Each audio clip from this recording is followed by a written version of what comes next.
In this installment, we're going to be going over the NBA playoff slate for Sunday, May 19th. Let's get into it.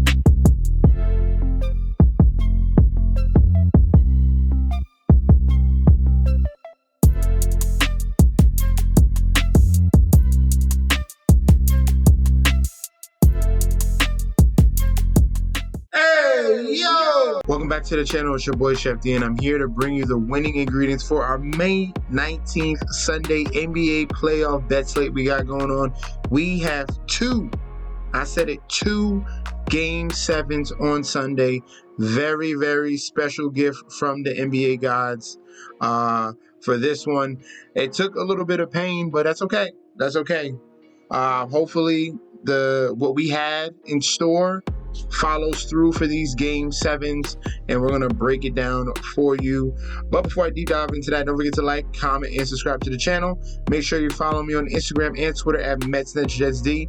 Don't forget about the TikTok at Chef_D91, and don't forget about that Patreon. Right now we're at the homepage of the YouTube channel, currently at 5.09 thousand subscribers.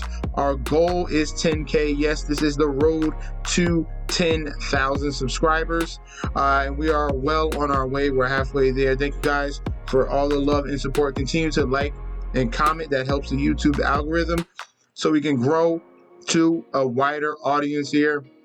The more people we get in here, the bigger we grow, the more ideas we can bounce off each other. We can just build a big community and attack these books, okay? That is the main goal here. If you're not subscribed right now, you're missing out. Join the community that we're building on YouTube and on Patreon, and hit that subscribe button right now. I highly implore you guys to smash that like button. If you're watching this video, just hit that like button, all right? It doesn't hurt at all. So I want to see these views match up with the like, so just smash that like button right this second. All right, now for the premium plays, you sign up for that Patreon link. We had a phenomenal Saturday, absolutely phenomenal Saturday. The main play was the Dallas Mavericks. They came through. We had them on the money line. I had a community parlay. This was at plus 527.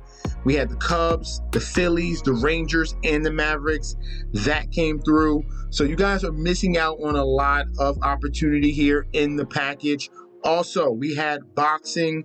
I told everyone to take Alexander Usyk here, the underdog. All the public was on Fury, but I'm telling you here, it was a setup.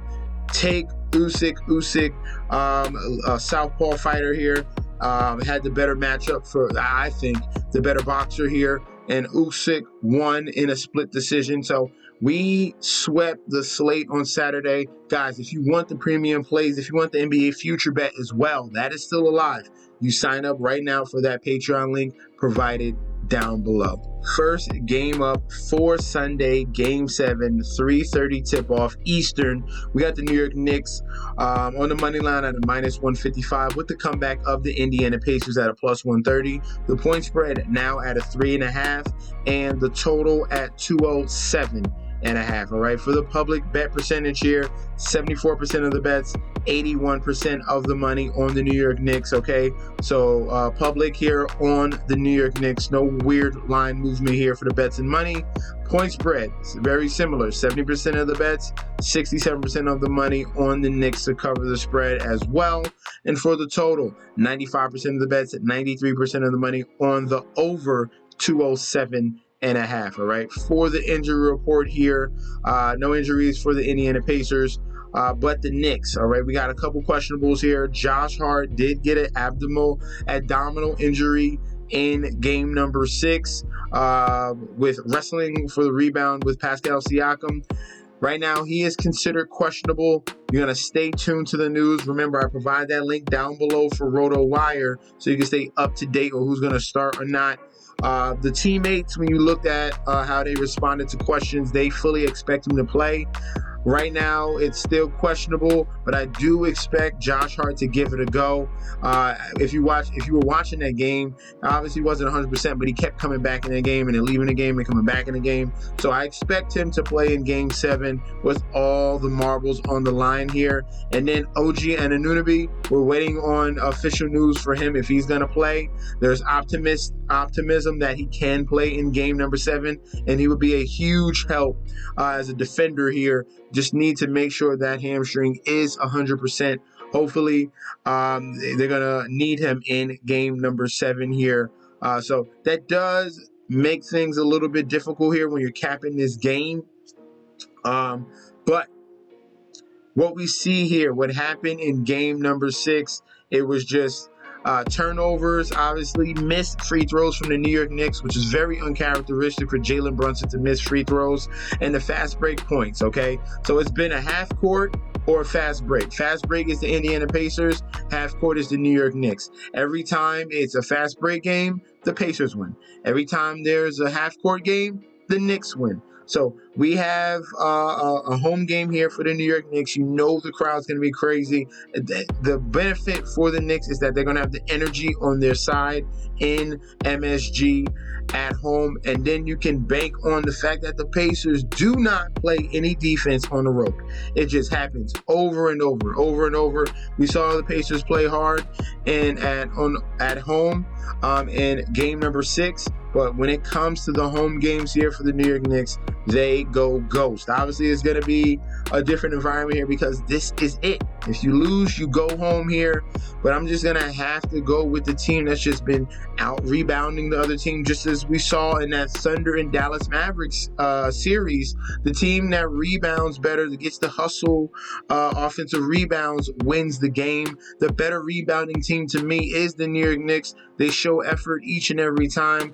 I do expect Hart to play. If we get OG Anunoby back, then I feel even more confident here. But we're seeing solid line movement here. We're seeing a nice backing, bets in money-wise towards the Knicks here. We're going to go with the Knicks. This was my future bet here in this series for the Knicks to beat the Pacers to go on against the Celtics. So I like the Knicks on the money line here. We're not going to get greedy because weird things can happen. And we're going to lean towards the over 207.5. The way these teams have been free-flowing and playing, these games have been going towards the over. So even when we look at the games in New York, those games have went over in game number 2, in game number 1, and in game number 5. All those games went over the total here. So we're going to go over 207.5. and Knicks on the money line. Last but not least here for Sunday, this is the second game 7 we got going on for the Western Conference. Minnesota Timberwolves going up against the Denver Nuggets. Looking at the current odds right now with Denver at home, the Nuggets on the money line at a -200 with the comeback of the Minnesota Timberwolves at a +165. The point spread is at a 4.5. You can get a 5 in some areas. I've seen a 5 on FanDuel. And then the total is at 196.5. A very nice low total here because most of these games have been blowouts. That's why they keep dropping the total here. But I think this is a great advantage to take the over spot here. So for the public bet percentage, 75% of the bets on the Nuggets, but 67% of the money on the Minnesota Timberwolves on the money line. That is the sharp money coming in here. It's not a scenario where we saw in Game 6 the Knicks and the Pacers where it was a very public underdog. This is a little bit different. This is the sharp money coming in on the Minnesota Timberwolves side with all the heavy bet percentage here on the Denver Nuggets at home on the money line. And it is solidified with the point spread because the majority of bets and money are on the Denver Nuggets to cover that 4.5 as well. All right. So for the total, 92% of the bets, 90% of the money on the over 196.5. I would agree with that line movement here. And the public being heavily on the over. For the injury report here, Mike Conley popping up on the injury report. He did miss game number 5, but he did play in game number 6. He's questionable right now. I imagine him to play in game 7 as well. They're going to definitely need him. He's a big support for Anthony Edwards and the veteran leadership for this offense as well. And that's what one of the main catalysts here that we saw from the Minnesota Timberwolves to win in game number 6, to force a game 7, was Mike Conley's play and what he provides to the team and the offense. All right. And for the Denver Nuggets, injury report: Jamal Murray, questionable yet again with the calf issue. I imagine him to play. He's going to play just like he did in game number 6. He just hasn't been 100% healthy, and you see it in the play. He has not been consistent this series at all. Very up and down. Obviously being disrupted by the guard play from the Minnesota Timberwolves. They have great defenders across the board on that starting 5 to make things difficult for Jamal Murray. The key with the Denver Nuggets here is the 1-2 punch of Jokic and Jamal Murray. If you can factor in on one of them, mainly on Jamal Murray, you have a great chance to win the game. And that's what we saw in game number 6, where we saw the Timberwolves dominate from start to finish here and win by 45 points. That is absolutely a huge statement right there. The fact that they even won by that many points here. Obviously, public on the money line is on the Denver Nuggets, and for the Nuggets to cover that spread as well. I think I want to play it safe in this particular environment. Very similar to what we saw in the Dallas and Thunder series here. I think we need to take the points, take the 5 points here for Minnesota.